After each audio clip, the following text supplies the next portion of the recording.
Uri Yamina or here for my studying the Yala that appear in full movie, a corner that is the full of it. I really have Nila Manda, Jennifer Burima, Jimbo Sure, the Yasamha Yahuga, Nobanya Yoga, people Yahu, I really are really saying. She didn't hear it. To collect na 10 years ago, the one was another how it does. Passadi Bahulo. To lay at Makana in the body. Then in any Shimabamia will not eat 4 years or 9 years or easy. Will not eat 10 or Yossi, Ian and 10 years. Passadi 10 years. Each and every one is in China. We are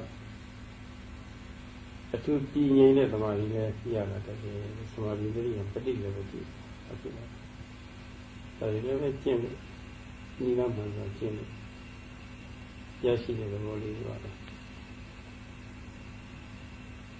You know, do what I do, people, human and yogi people. Not only was another how and go, we got the food oil. We got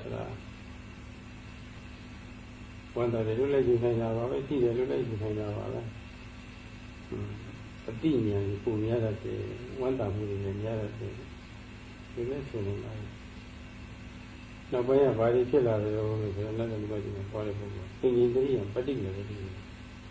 In the killer, a yashi the high.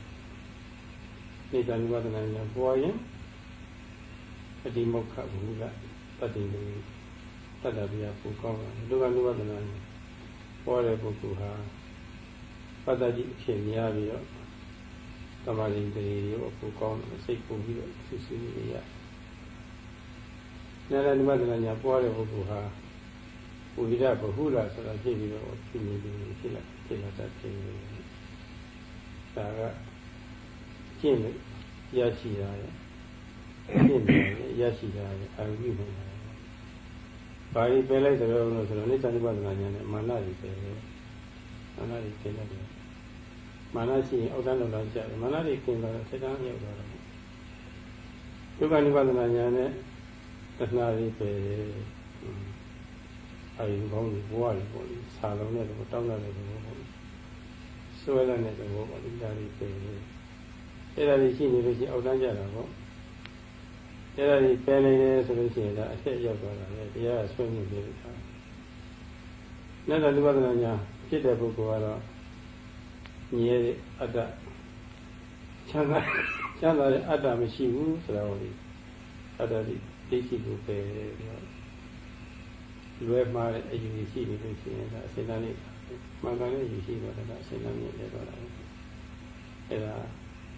they are channel. Yeah, the other one is the position. Send a meet about me, Joe and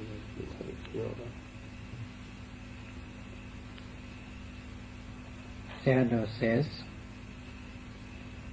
yesterday he has explained how the meditators gradually develop their insight understanding beginning from the knowable aspects as the physical and mental phenomena. In the beginning they will understand clearly with discrimination that these are the physical phenomena and these are the mental phenomena. Gradually, when their concentrative powers develop, then in their practice they will have experience how those physical and mental phenomena are arising one after another because of the various causes and they can see through this cause, this effect is arising. Through that cause, that effect is arising, so they will have the understanding of the cause and effect process in their noting each and every time. And they will give up such wrong thoughts which they might have in their mind before the practice, that all things occur themselves without cause. There is no cause and there is no effect. That wrong thought could be easily removed when they will get the understanding about the cause and effect process. And after having that second primary insight knowledge, when they make further progress, they will see each and every time one object arises, it is noted, immediately passes away. Another object arises, it is also noted and passes away. They cannot keep those objects for longer period, immediately arising and immediately passing away process is there in each and every noting. Before they might be slower in arising and passing away, when their concentration powers develops, they can rapidly see how easily those objects arising and passing away. Within a second, many arising and passing away process also could be seen through their concentrative powers. So in that way they will know that there is the phenomenal aspects which are arising and passing away, therefore they are not permanent object. Physical process also impermanent, and the noting mental process also impermanent. They will get the understanding of impermanency in each and every object which they are noting. When they will clearly see the impermanent nature through their own experience, then there will come another understanding. Because of this impermanent nature, those objects couldn't give any kind of pleasurable consequence to us, therefore they are suffering. So the understanding of suffering also will be there because of the understanding of impermanent nature. When they see the suffering nature in the physical and mental phenomena, what they are noting each and every time, then they can see later on, oh, these suffering things are there, but I don't want to have such type of suffering things. I want to have happiness, pleasure in it, but these things couldn't give me the pleasure, or couldn't give us the pleasure, and that means those things are not belong to anyone. They arises according to the cause and effect, following the natures of the Dhammas.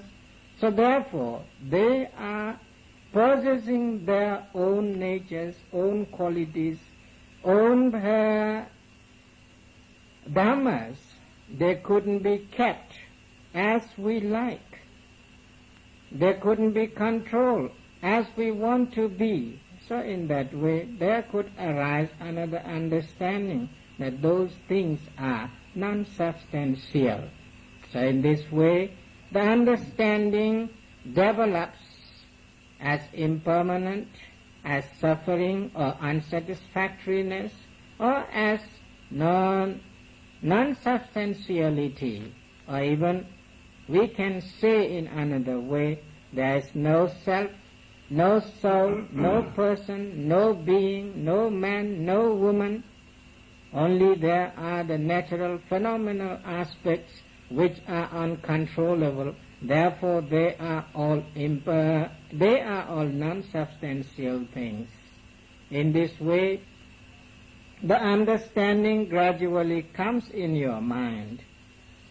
Sayadaw says yesterday he couldn't mention some aspect which he had to left behind because of the lack of time, so Sayadaw added another aspect, and knowing all those three characteristics of the physical and mental phenomena. When the yogis could have understanding strongly about the impermanent nature, all the time when they see that impermanency, and they will try to check themselves according to their understanding which they have heard before. All physical and mental phenomena are impermanent. That was the understanding from the book. Now I am, or we are understanding through our own experience. Yes, it is true, it is real. All those physical and mental phenomenal aspects are impermanent. How right is it? So the power of making decision will be there. You decide, this is this. Yes, it is. So those people who realize impermanent nature strongly, they will have strong, decisive power in their practice. When they can do such kind of strong decision in their practice, what will arise in their mind as the benevolent aspect or benevolent consequence? They will have strong faith, strong devotion, strong confidence in the practice. In that way, one way they will have precise a strong decision, another way they will get the effect that their devotion develops in the practice, and they will try to keep the practice without breaking it. And those people, those yogis who have lot of difficulties in the beginning to improve their concentration because of the various physical painful sensations, each and every time they have to note pain, each and every time they have to note aching, each and every time they have to note the stiffness, tension, all sorts of these unbearable things could be there in their practice. So sometimes they might have great disappointment. What a practice all the time. There are these unbearable feelings only. How I should drive all these unacceptable, unpleasurable feelings. But if they have strong effort in noting those painful sensations, gradually they will overcome the painful sensation, and they could note the painful sensation. When they could note the painful sensation each and every time, later on those painful sensations gradually subside. What they will feel at that time? Now it is very good. The pain has already gone away. How a calm and quiet, peaceful moment I have in noting now. That kind of tranquil state of mind or calmness of mind will be there. So those who experience lot of pain in the beginning, they will develop calmness in their practice later on. When calmness will be there, what would be the result then? When calmness would be there, then they have strong concentration power. One who sees the impermanent nature, he will develop confidence, and one who will get the calmness after the noting of painful sensations, And when those painful sensations subside, they will experience calmness, tranquility. Because of that tranquility, they will develop their concentration power. So in that way, they will have strong concentration power if they understand suffering nature. Isn't it good to have that kind of feeling? And those who will have understanding through their insight practice that all these things are occurring according to their nature, they couldn't have any kind of controlling power within me, what will happen then?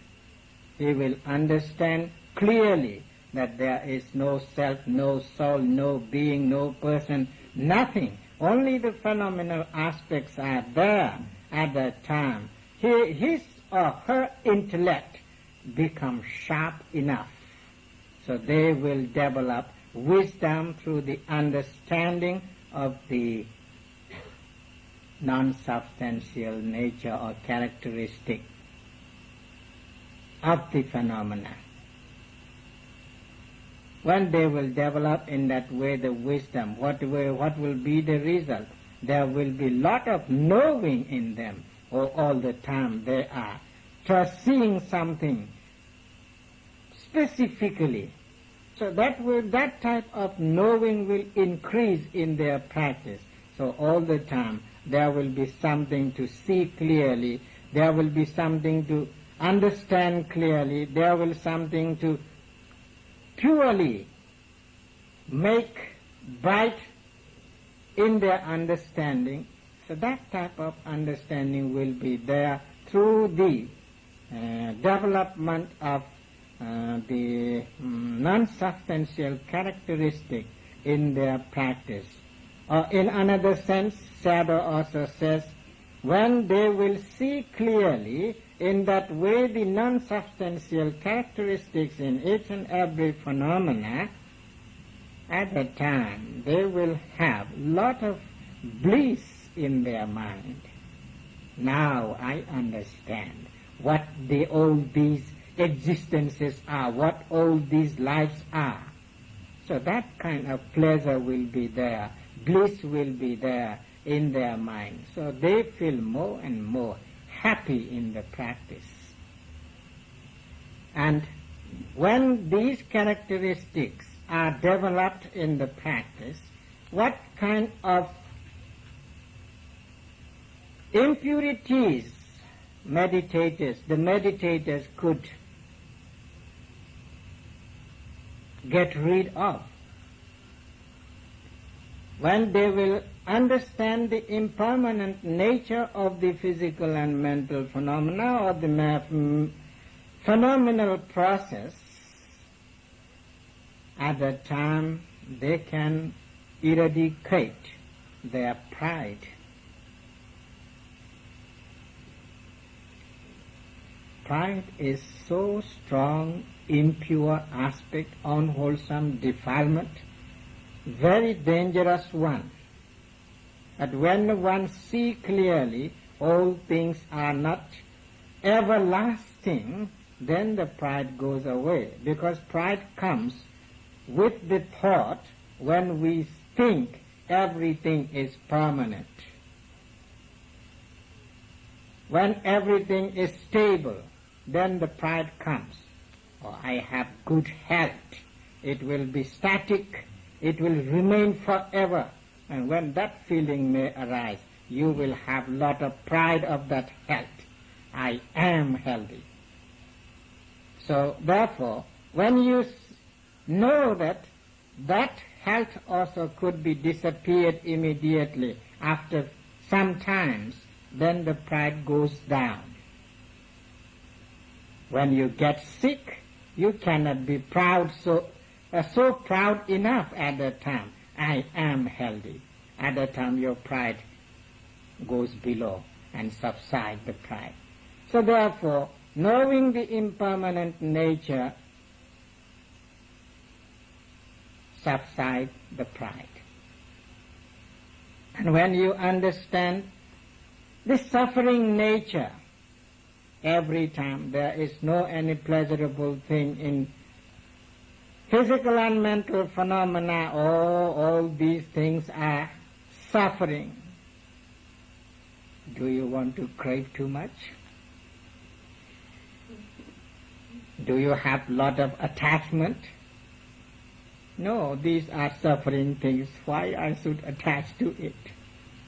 That feeling may arise in your mind, so you don't want to crave it too much because it will bring unhappiness to you. So you subside your craving, or you subside your attachment, or you subside your greed. That's why Sayadaw says, through the understanding of impermanent suffering characteristic of the phenomena, it decreases craving, attachment, or the clinging. And when you understand the non-substantial nature, at that time, the idea which you were holding before practice, that everything belongs to me, I am doing everything, I am seeing everything, I am trying to have everything, that kind of strong view couldn't arise if you know nothing is permanent there. All are occurring according to their natures. At that time you don't have wrong thought, wrong belief strongly, especially the personality belief, I am.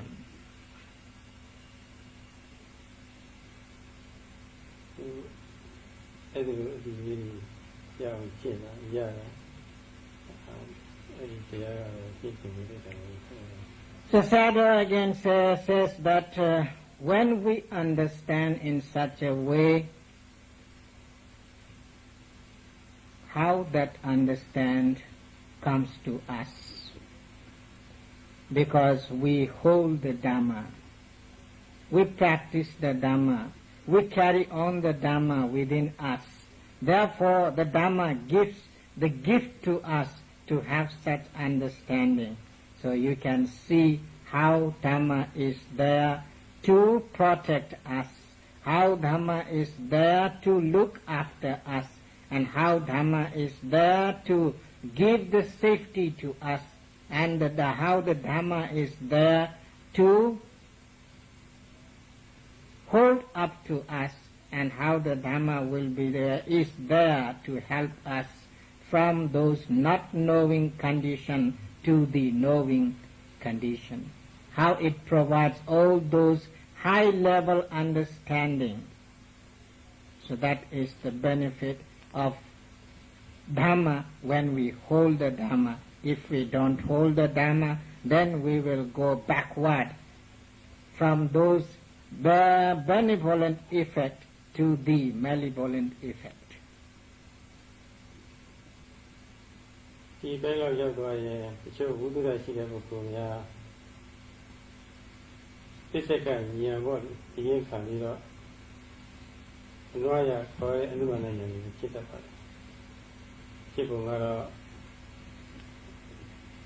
ဒီနေ့တဏ္ဍာကယုံနာတရားတွေဟာအခုလောလောဆယ်အမြဲဆင်းရဲသဘောပဲလို့ထင်ရှားတယ်လို့တွေ့နေရတယ်ဘုရားကလည်းပဲဒီလိုပဲအမြဲဆင်းရဲသဘောဖြစ်ခဲ့မှာပဲနောက်လည်းပဲဒီလိုဖြစ်အောင်ပါပဲဆိုတာကဒီလောလောဆယ်တွေ့နေရတဲ့ပြစ္ဆေကဉာဏ်ခေါ်ပါတယ်အတိတ်ကယုံနာနေရဲ့အမြဲဆင်းရဲသဘောပဲဖြစ်ပေါ်လာမယ့်အနာဂတ်ယုံနာတရားတွေအမြဲဆင်းရဲသဘောပဲဆင်းရဲလိုက်တာအနောရဉာဏ်ခေါ်ပါတယ်ဒီနည်းဖြင့်လည်းပဲမိမိတဏ္ဍာမှာအခုလိုရှုလို့ရှင်းနေပြီဆိုလို့ရှိရင်ဒီဘာရဲ့တဏ္ဍာမှာလည်းပဲဒီတိုင်းကြီးပဲလို့ဒီလိုလေးပဲတိုင်းစားလို့ကြည့်တဲ့ဉာဏ်ဖြစ်တတ်ပါတယ်ဘုရားရှင်ရှိတော့ဘုရားချက်ပြီးဖြစ်တတ်ပါတယ်ဒီလိုဆရာကြီးကအိတ်စင်းညွှန်နေတာလေဆက်တာအားထုတ်ပါလို့တိုက်တွန်းလို့ရှိရင်ကကိုယ့်ရဲ့စိတ်ဓမ္မကြီးခေါ်တဲ့ဓမ္မကြီးအားကြီးပေါ့ကောင်းလာတဲ့အခါဖြစ်တဲ့ခတ်တဲ့မြင်လာတယ်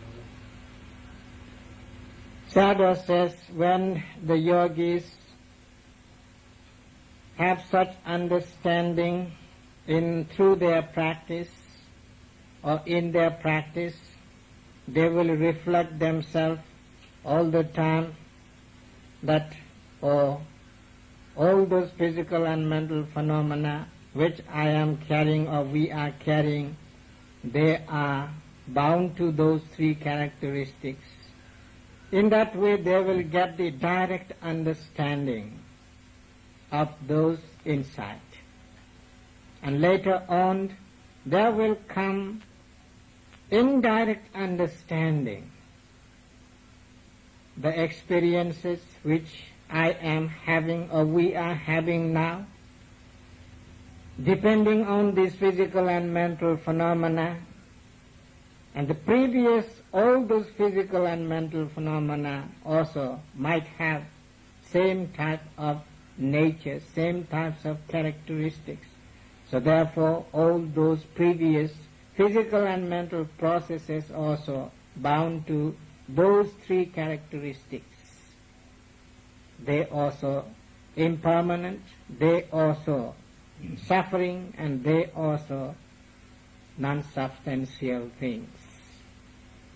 And again there could arise another indirect understanding or understanding through inference, that all those physical and mental phenomena which will arise in future, they also might have same kind of natures, same kind of characteristics. They also impermanent, they also unsatisfactory, and they also non-substantial. So in this way, present understanding as the direct experience, and those future and past under physical and mental processes will come to the understanding of the yogi through the inference.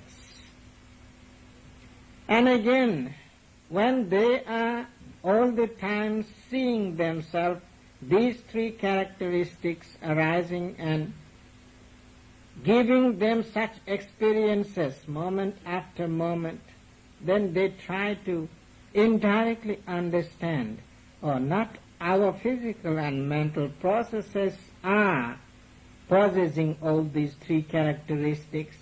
All other beings also have the same physical and mental process, and their physical mental processes also have got same type of characteristics or natures. So in that way also they will have understanding through inference. And that's why there are the teachers, when they explain their experiences in interview, such and such thoughts are coming, or thoughts were there in my practice, then the teacher is there to introduce the yogis. Don't try to think too much. Try to observe all those things.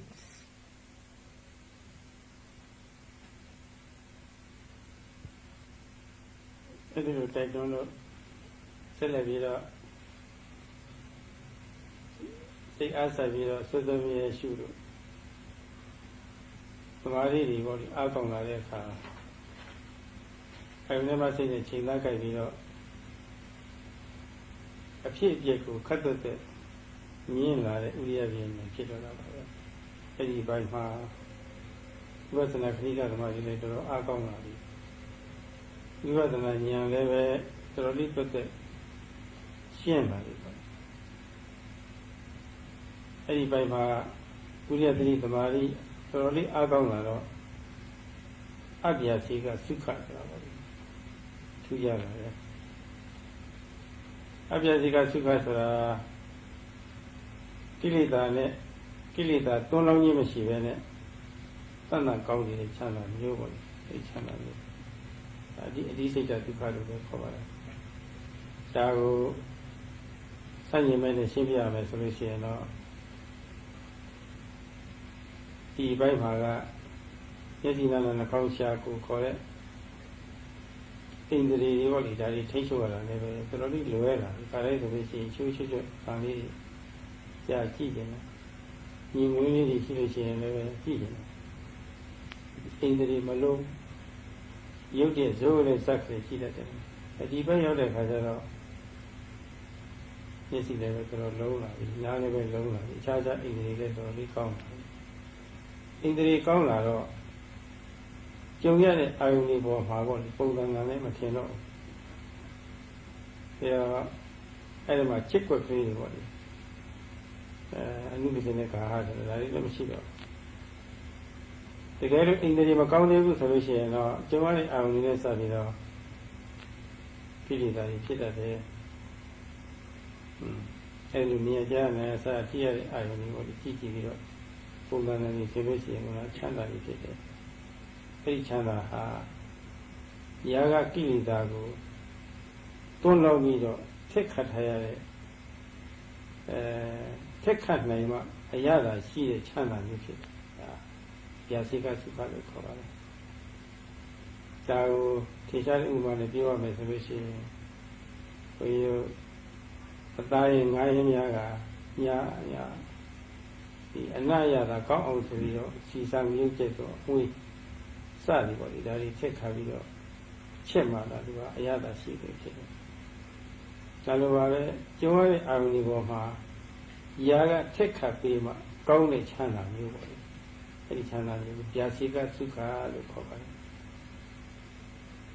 ပြီးတော့ဒီမှာလည်းပဲကိလေသာလည်းပဲရောတော့ပြီးတော့ပါလာတာဖြစ်တော့သူသာမိစစုခလို့လည်းခေါ်ပါတယ်မတန်ရှင်းတဲ့ချမ်းသာမှုလို့သူ့ကိုအပိသုဒ္ဓစုခလို့ဒီလိုကျမ်းဂန်မှာပြထားပါတယ် Sadhu says, when those yogis follow the instruction of the teacher and they try to observe each and every object beginning from the primary object, they are not trying to note with full concentration powers. The effort is precise, observing power is sharpening, concentration is deepening. Then there will come quick understanding, quick noting, quick seeing, and quick arising and passing away. When the meditators are noting, rising arises immediately. Immediately after noting rises, the rising disappears. When falling comes, noted disappears immediately. Because of the sharpness of concentration power, their observing power also becomes sharp. And when their concentration group is working together precisely, then there will be the understanding power, the wisdom factor. They can have right aiming, right timing, precise aiming, precise timing. When that understanding factor will be there, how to balance their mental processes in each and every noting, so their noting becomes very sharp, pointed. Immediately they can notice the arising object. Just they need to pay attention on it. In a flashing moment they can note the object, and in a flashing moment the object disappears. So in that way their noting becomes more swift, more quick, and more sharp. The arising, passing away movement is taking great speed, and at that time noting also very easy. Not difficult to note those arising objects. When one arises, note it immediately. When another arises, note it immediately. So rapidity will be there in noting and knowing. What understanding will come there? There will come the understanding of all these physical and mental phenomena are rapidly arising and rapidly passing away.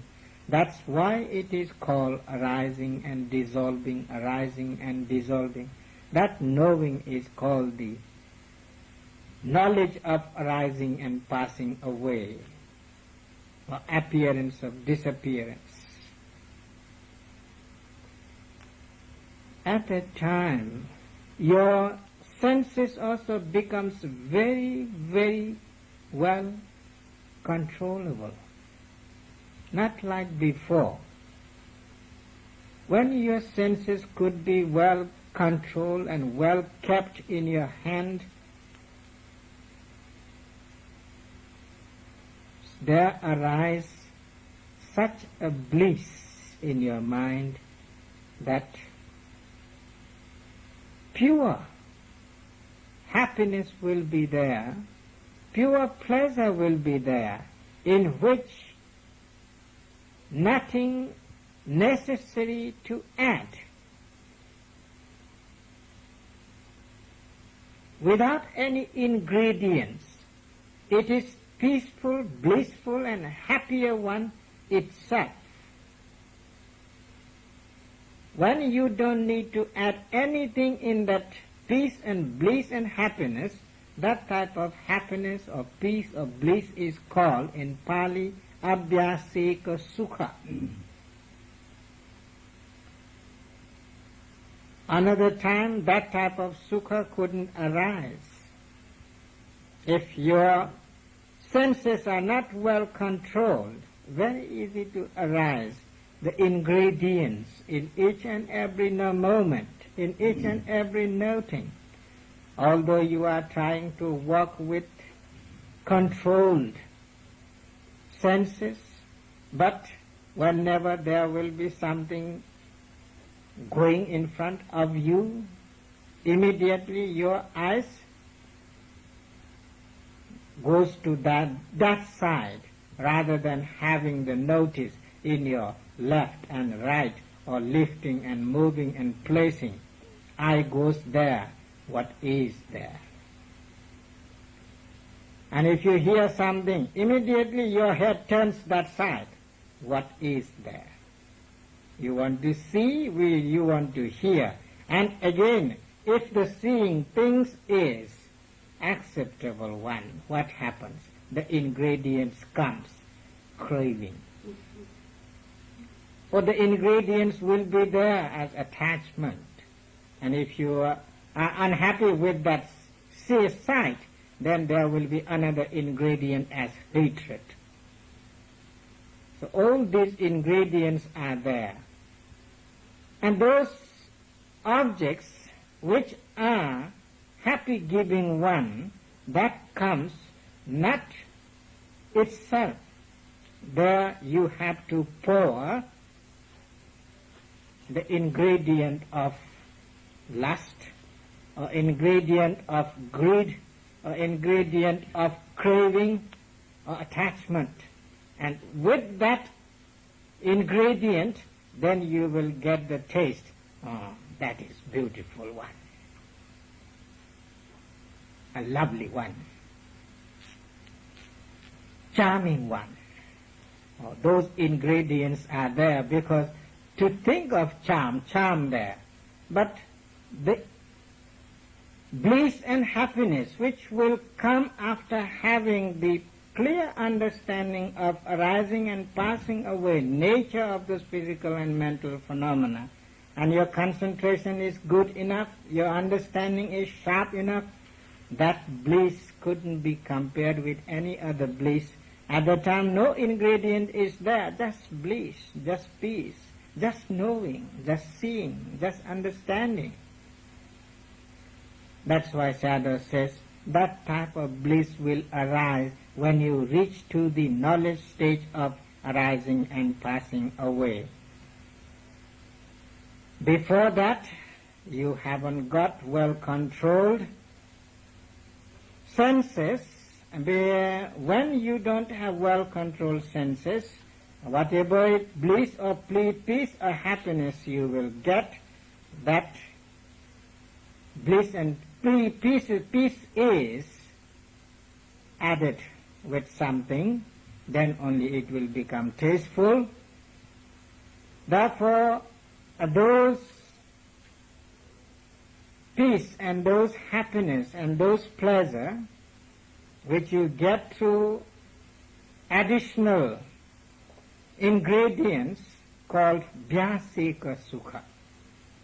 And you have to add those things there. That is why it is called Samisa Sukha. Now to go out. And those the happinesses are followed by the impure thoughts, unwholesome thoughts, defilements. Therefore they are not pure ones. Then it is called impure happiness. Happiness with ingredients, happiness with spices. Sayadaw says, as the example to make you understand, when you want to have a good dish of meat curry, you cannot take meat itself alone. You couldn't have good taste in that. Then to make the tasty meat curry, tasty dishes of meat, all sorts of you have to put. There must be masalas, there must be spices, and there must be all sorts of things, onions, garlics, cinnamons. Our Napoleon is here, how he put the spices to make good taste. So the meat itself couldn't give you good taste. You have to add so many things to get the good taste in it. In the same way the fish, although it is very tasty when you take with the ingredients, if you take itself, then what will happen you know yourself.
And those meat curries cooked with various spices and masalas and oils and butters and ghees might be delicious to those people who like meat too much. But those people who hate meat, and for them they wouldn't be tasteful.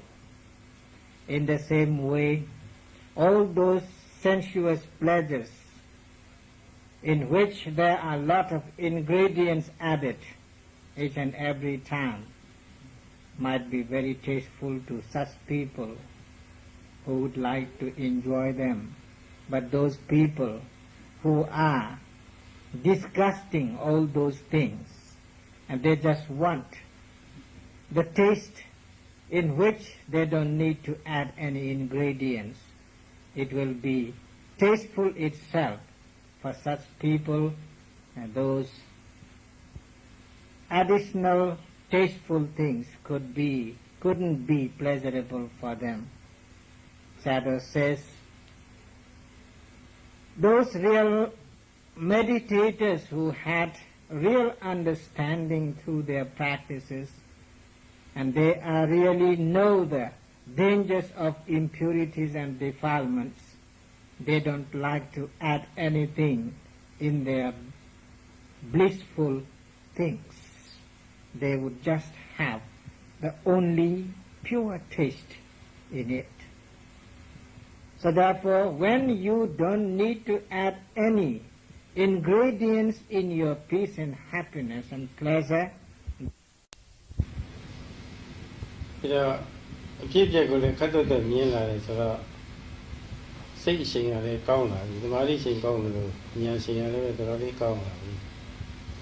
အဲ့ဒါကောင်းလာတဲ့အခါမှာပုံမူပြီးတော့ဝင်တာမှုကြီးအားရမှုကြီးဖြစ်လာတယ်ချမ်းသာမှုကြီးလည်းကြီးကျယ်ဖြစ်လာတယ်ပြီးတော့အေးချမ်းမှုကြီးကြီးကျယ်ဖြစ်လာတယ်တရတရားတွေလည်းဆွေးဆက်တဲ့ကောင်းလာတယ်အဲ့ဒီလိုအပိုင်းမှာကျမ်းဂန်များမှာချီးကျူးထားတာတော့အမှန်လို့စီရတိဟောတိကာမဂုဏ်ထူတတ်တဲ့လူလောကမှာပေါ့နာလောကဆိုလို့ရှိရင်လည်းအထူးပြောဆရာရှိပေါ့အဲဒီကာမဂုဏ်ချမ်းသာဘေးတင်အောင်ကောင်းတဲ့ချမ်းသာအဲဒီချမ်းသာတဲ့ချမ်းသာကိုကြော်လွန်သွားတယ်အမှန်လို့စီဆိုတာလူလက်လှမ်းမမီတဲ့နတ်လက်လှမ်းမမီတဲ့ချမ်းသာမျိုးစိတ်ကောင်းတဲ့အသိဉာဏ်တိုးတက်လို့ရှိမပြည့်နိုင်တဲ့တပည့်ကောင်းချမ်းသာမျိုးတဲ့အဲဒီချမ်းသာမျိုးလည်းဒီအသိဉာဏ်နောက်ပိုင်းမှာပေါ်ထွက်လာတာဘယ်လိုကောင်းလဲမယို့နိုင်တဲ့တပည့်ကောင်းချမ်းသာဆိုတာပေါ်ထွက်လာ Sayadaw says the yogis who really try to develop in that way the knowledge of arising and passing away and their concentration groups becomes more and more strong enough and their knowing mind becomes more and more sharp. They will have more and more peace in their mind, more and more happiness in their mind, more and more calmness in their mind. In such state, the peace, the happiness, the calmness which they are experiencing couldn't be compared with any sensual sphere's happiness, pleasures, either the human or the divine. Nothing could be compared with that happiness which the yogi is really experiencing at that moment. So therefore in the text it is said, the bliss, the peace, the happiness, the calmness which comes through the experience of arising and passing away knowledge, that couldn't be compared with the human taste or human delights. Amanusirati hoti, they are beyond of such worldly, sensuous spheres, pleasures. အဲ့ဒီခါမျိုးမှာလူဘဝရဲ့တန်ဖိုးကိုလည်းပဲယောဂီကိုယ်တိုင်ပဲဆုံးဖြတ်နေဆိုရှိတာပါဘုရားတို့ကျမ်းဂန်များမှာဘုရားမြတ်စွာဟောကြားထားတာကတော့ယောကြဝဆစတံဂျီဝေအပ္ပသံဥဒိယတေဧကဟံជីဝိတံစေယောအပ္ပသတောဥဒိယတေယုံနိုင်ရဲ့အဖြစ်ပြက်မမြင်ပဲနဲ့အတ္တတရားရှင်းနေရတာတဲ့ယုံနိုင်ရဲ့ဖြစ်ပြက်ကိုတည့်ရတာလေးမျှမြင်တဲ့ပုဂ္ဂိုလ်ရဲ့အသက်ရှင်ရတာကပုံမူပြီးတော့တောင်းဖို့ရှိပါတယ်လို့ဒီလိုကျမ်းဂန်များမှာကြည့်ထူထားပါတယ်ဘဝရဲ့တန်ဖိုးဟာဒီမှာ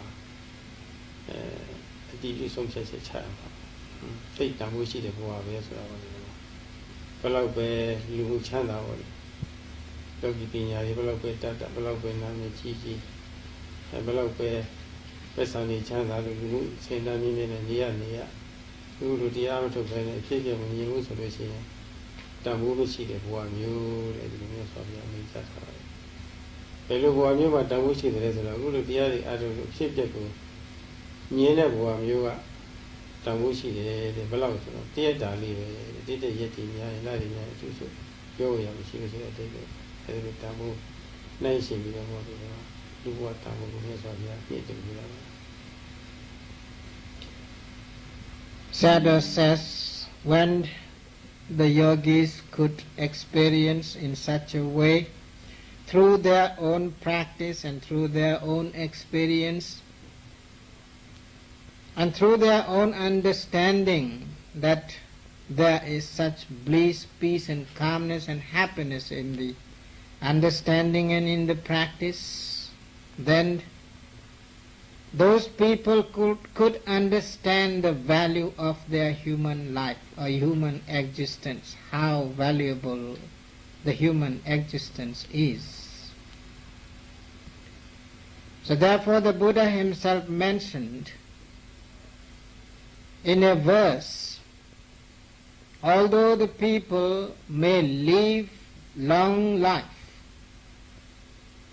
about 100 years, if they don't know the real nature of arising and passing away of the phenomenal aspects, their 100 years living is not so valuable, not so important, not so precious.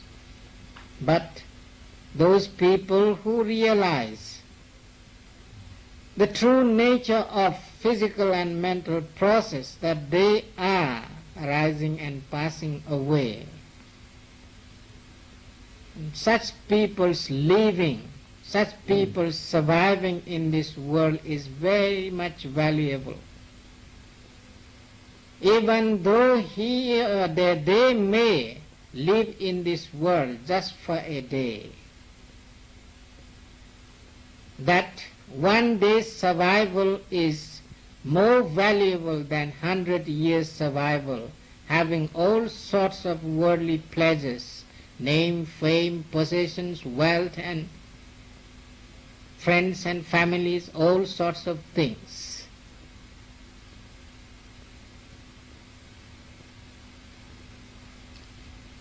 Any young child, do a Dhamma Mamma,